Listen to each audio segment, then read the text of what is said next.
A note on Love in a Cold Climate, a play adapted for the BBC, which I listened to this morning, and that I found nice, not thrilling, but nice. That's a line from History of the World. The Emperor, as played by Dom DeLuise, gets like a bathtub with jewelry, rubies, gold, and of immense value. But he says, nice, not thrilling, but nice. Well, he's bored, he's suffering from hedonic adaptation, and he has to jump on the hedonic treadmill, because once you're used with getting a couple of bathtubs of jewelry, just one is just nice, not really. In a way, same goes with this Love in a Cold Climate, which is a good play, but having been through some marvelous experiences, wonderful books, once in a while I guess I'm not able to enjoy something very good the way I should. My mistake, my failure, shortcoming. This is just an amateur game here. So, by the way, alert, not spoiler alert, but just be cautious and change the channel. Or if you're interested, you can read another 300 or so blabberings like this one. This is a funny joke, funny work. The tone is jocular, even if some issues are treated seriously, or we have an established value, but then due to the vanity, the inability, the lack of proper education, and the how should I put this?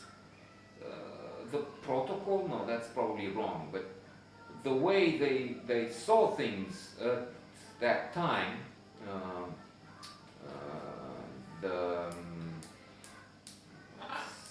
sometimes the frivolity of the higher classes, probably in particular, they don't see the value. I'm talking Mrs. Dalloway, one of the characters in this Love in the Cold Climate, has the chance to, I better make this brief because there's like the whole wind coming, cleaver through. Wow. And I have some things hanging out there, which look like they're just, did you see, can you contact me if you saw one of my things blown away, and then I can, I'm kidding of course, but contact me if you want. So she's engaging a little with Mrs. Dalloway and says, what's this? I like books about society, not this. I mean, these modern writers deal with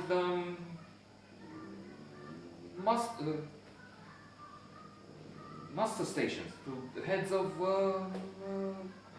school or something. I mean, it's not people I'm interested in. So we have this satire, we have this view of the time, which is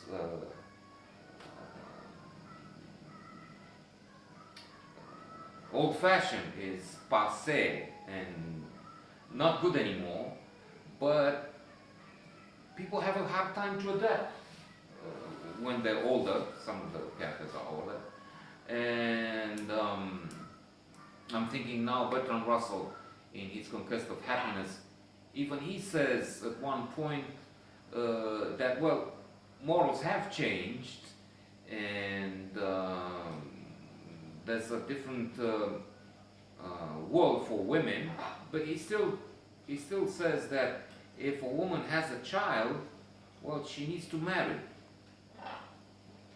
for happiness. So it's, well, in a way it's true, and he didn't anticipate so much studies of positive psychology, couples show that indeed a child is way better off in a stable marriage than in a single parent home, than when parents divorced or they're just separated, and the chances for that teenager or child to separate when he's, or divorce when he's older, are much bigger, and he has also a tendency to experience more problems than the children who are in a stable home. So coming back to this love in a cold climate, there's a marriage with an uncle, a young girl at the age of 14. She thinks she fell in love with her uncle, who's much older. But then there's also this paradox which is included there.